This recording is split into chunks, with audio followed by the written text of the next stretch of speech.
I am going to blow your mind. What if I were to tell you that companies that excel at lead nurturing have more sales reps that make quota? Is that important to you? That sales reps make quota? What if I were to tell you the companies who excel at lead nurturing generate 50% more sales ready leads at 33% lower cost? Well, I think I know why. I'm going to tell you how nurturing works and how you can get yourself in a lot of trouble with it and how you can make it really work for you. Cool. If you look up nurturing on the web, you get a lot of advice about what lead nurturing really is. And a lot of people will tell you that lead nurturing is dripping out information over time based on people's demographics, like their job title, for example. Okay, that could work, but it's not wrong, but it's definitely not strong. And the reason it's not strong is because demographic data can be very misleading. For example, you might think that Taylor Swift fans are all between the ages of X and Y, what, 14 and 25? But in reality, there's a lot of Taylor Swift fans who are much older than 18 to 25. So wouldn't you rather talk to a group of people who are Taylor Swift fans versus a group of people who are between 14 and 25? Of course you would, if you've got Taylor Swift related content. Now, that's kind of a ridiculous example, but if you think about it, it really makes sense because what you want to do is nurture people based on their interests, not based on their demographic data. And then you get to, okay, what do you send? Well, there are a lot of authorities and a lot of coaches who tell you that lead nurturing is simply dripping out emails over time. And for a lot of people, those emails are buy my stuff. Here's a discount code. Oh, your discount's expiring. Here's a different discount code. Here's something you might like if you don't want that thing that we thought you were going to buy, but you didn't buy. Those are not classic, helpful, nurturing emails. And in a true B2C environment, maybe you can spur people on by giving them a coupon for 25% off or 50% off or 10% off. But in most businesses, offering discounts means you've lost the battle and you're in a race to the bottom in terms of how cheap can I make my solution. That's not where you want to be. You want your people to buy on value, not on price. And exhorting them to buy over and over again via nurturing emails isn't really nurturing. It's kind of almost bullying. So what do? Well, I'm going to share with you a case study that we actually went through with a client, and I'm going to show you why sales teams that excel at nurturing, the right kind of nurturing, have more productive sales teams, more leads coming in, and lower costs in generating those leads. All right, let's drill down. I'm going to tell you about this company that was in the B2B space selling sophisticated financial management platform. And they've had a company approach them. They had a list of some 30,000 contacts in companies that might be good candidates for their solution. That company didn't want to give up their list. They wanted to do the marketing for them and get them meetings. Okay, so they decided that that would be a good thing to do. They sent out a sequence of emails, a nurturing sequence, they called it. And it was 6 emails in total over a couple of weeks period, where they were trying to get this list to set a meeting. And they set some meetings. They engaged 14,000 leads, just about, and set 62 meetings, which is a 0.4% conversion rate if you're into calculating data like, we nerds kind of do. Of the 62 meetings that they had, 8 of them were qualified. Were qualified leads, 8. So 14,000 leads they engaged, 62 meetings, 8 qualified leads. Okay. That's a 12.9% conversion rate. They went through their entire list, and these were the kind of metrics that they produced.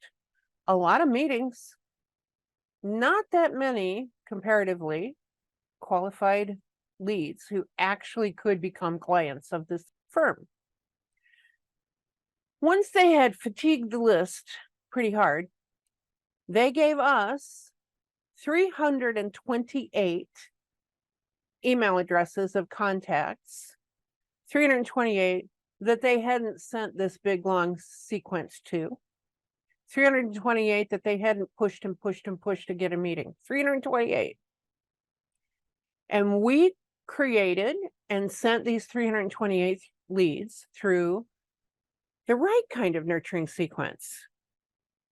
Out of 328 leads, we had 5 meetings get booked. 5. Doesn't seem like a lot, but it is a 1.5% conversion rate. And that is almost 4 times the conversion rate of the other tactic. But here's the really important piece. Of those 5 meetings that got booked, 4 of them turned out to be qualified leads that could, in fact, become clients. That's an 80% conversion rate. And that 80% conversion rate is what tells the whole story. Because here's the piece that people tend to overlook. Scenario 1, 14,000 leads touched, 62 meetings were booked. The 62 meetings that were booked took an hour apiece out of sales calendars. 62 hours of sales time invested to end up with 8 qualified leads. 62 hours to get 8 qualified leads. With an 80% conversion rate, classic, good, solid nurturing, which I will describe in a moment for you, that at an 80% conversion rate, remember 5 meetings booked, 4 were qualified, okay? They would have only needed to have 10 hours of sales time to get the same 8 leads. So let me ask you, is it any wonder that teams where marketing does nurturing really well have a higher achievement of quota, more leads, and a lower cost to generate those leads? It becomes pretty obvious when you look at numbers like that, right? So now the question, what is lead nurturing done well? Well, it's not drip marketing where you're just dripping messages out to people. It's not autoresponders. I mean, who wants to be auto-responded to? Okay. Nurturing is the process of providing value over time based on the interest of your leads. And that value can take different forms. You can provide value that is in the form of a blog post. You can provide value that's in the form of a document that they can download. You can even provide value in the form of a video or in the form of referring them to somebody else's content. If it's going to be valuable in their journey, why not? Because you become the guide. You're the curator. You're the one, you're the organization who knows what they're going through, what problems they're trying to solve, and the best ways to solve them. And you show that in the content that you provide through nurturing. Now, that means, of course, you need content. And if you've watched any of our videos, been to any of our webinars, you know that content is key to pretty much everything. Because you need content in order to attract people to know what their interests are so you can give them more content. It's a It's a cycle that feeds itself, and it's a beautiful thing when it's well executed. It is not random messages that just get plopped out to your whole list. It is specific messages that get sent out to people based on the interest that they've shown you they have by their clicks and their downloads and what they're reading and what pages they're visiting on your website. That's where you need the content to nurture their interest. And when you do that and you do it well, you sell more of whatever it is you're selling. Data supports this. It's true, the case study that I've shared with you here is perhaps a bit on the extreme side. You don't see this every day. You don't see people blowing through 14,000 leads to get 8 meetings or 8 qualified leads. You don't see that every day unless you're dealing with big company.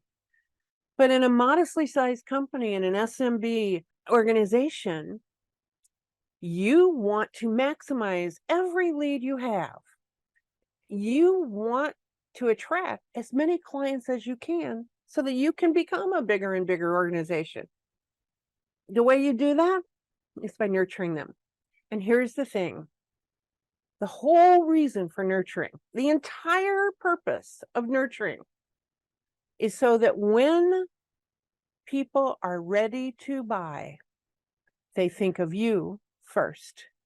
You're the authority. You're the one who's helped them. You're the one who's in front of them. Heck, you're in their inbox right now. That makes all the difference. Nurturing is critical. When you nurture well, you sell more. That's it. If you liked the video, go ahead and click that like button. Then subscribe to receive notifications of new ones, and thanks for watching.